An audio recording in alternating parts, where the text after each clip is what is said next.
Welcome to this explainer. Today, we are stepping right out of the theoretical classroom and dropping directly into the field.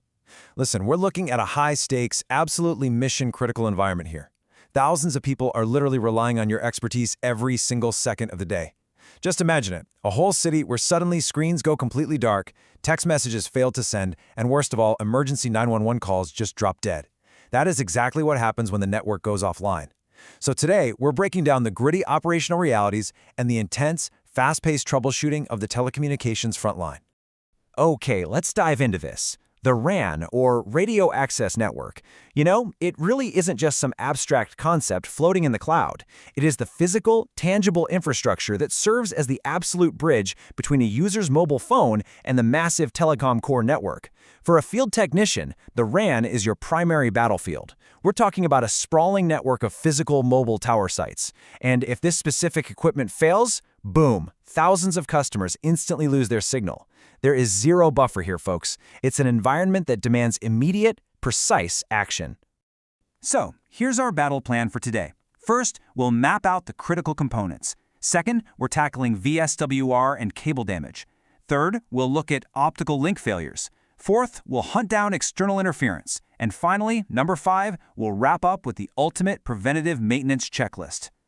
Right, part 1. Critical components, mapping the frontier. Let's get the lay of the land before things start breaking. And this brilliantly illustrates exactly how a site is put together. Every single RAN site is built on 3 crucial components. Let's physically walk down the tower together. Right up there, at the very top, catching the wind, we have the antennas. These guys are responsible for actually shaping the coverage area.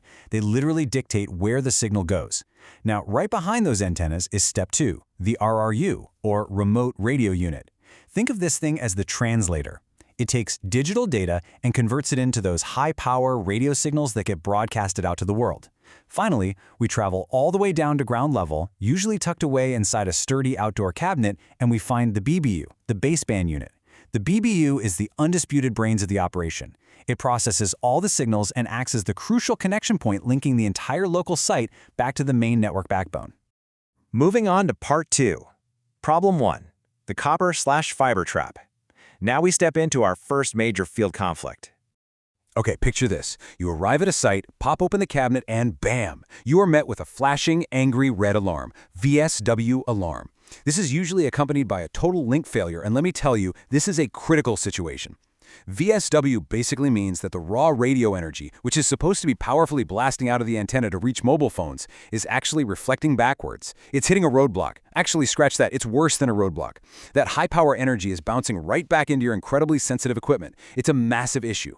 Not only does it instantly degrade performance, but it can actually physically fry your hardware. So the crucial point is understanding what exactly causes this invisible reflection. And almost always it comes down to physical imperfections in the jumper cables connecting the BBU to the RRU. Something as simple as a tiny drop of water leaking into a physical connector, or maybe a coaxial jumper cable that has just been bent a little too sharply, will cause all that energy to reflect. The authoritative fix in the field? You've got to get hands-on. You manually inspect those physical connectors. If water is the culprit, you dry them completely and tightly apply fresh weatherproof tape. If the cable is physically bent or damaged, you have no choice. You must replace that entire jumper to clear the alarm and let the radio energy flow freely once again. All right, part 3, problem 2, BBU to RRU communication. Let's look at the lifeline of the tower. Oh man, this is the dreaded one, the optical link failure. When you see a CPRI or optical link alarm pop up, it means the brain on the ground, our BBU, can no longer talk to the radio unit way up at the top. Remember, the BBU communicates with the RRU using incredibly delicate fiber optic cables and tiny SFP modules. When this specific link breaks, the entire tower goes completely offline, instantly. No data in, absolutely no data out. It is a total unapologetic blackout for that entire coverage area.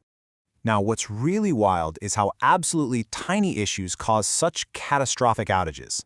We're talking about something as microscopic as a single speck of dust entering the fiber port. That alone can completely block the light signal. No way, right? But it's true.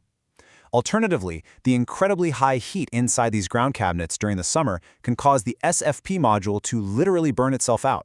So what's the cure? Well, if it's dust, you whip out an optical cleaning pen and you very carefully clean that tiny fiber tip. If it's heat damage, you just pop out that burnt SFP module and swap it with a fresh one.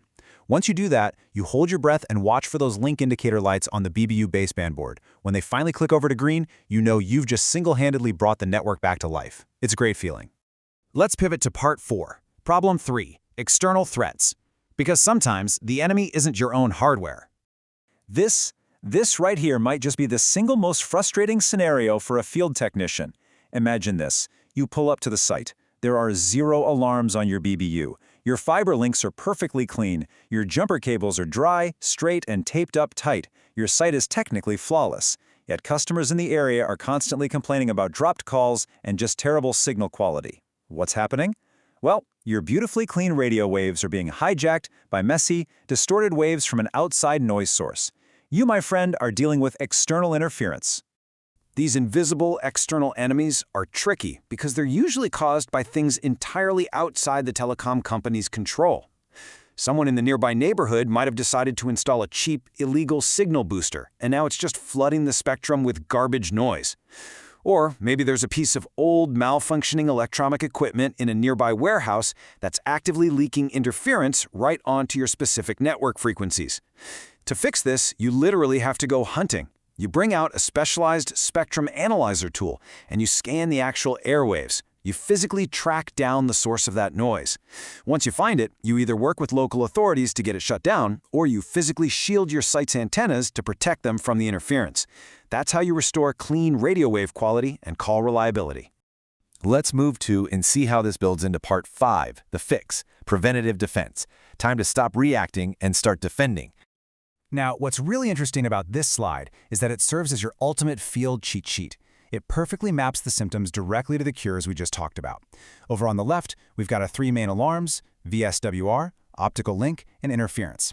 In the middle, we see the root causes: water or bends, dust or heat, and boosters or old electronics. And finally, on the right, your direct, hands-on field solutions: taping and replacing, cleaning and swapping, or scanning and shielding.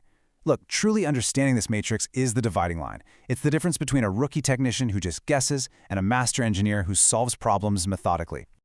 And to truly master the RAN, you use that matrix not just to fix things that are already broken, but to stop them from breaking in the very first place. That brings us to your daily maintenance checklist. Every single time you are at a site, you should systematically tighten and weatherproof all physical connectors. Stop that water ingress before it starts. You always clean optical fiber tips before you insert them, even if they look perfectly fine to the naked eye. And crucially, you actively check those cabinet cooling fans. Ensuring those fans are spinning freely prevents the high heat that fries your SFP modules.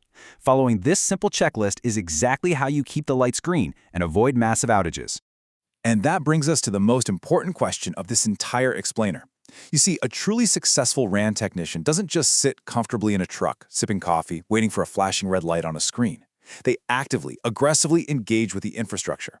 Because ultimately, your mission isn't just about fixing bent cables or swapping out burnt modules. Your mission is about keeping the world connected, no matter what happens. So I want you to take a hard look at your own daily processes. Are you just waiting for alarms, or are you actively preventing them? Keep that in mind the next time you step out into the field.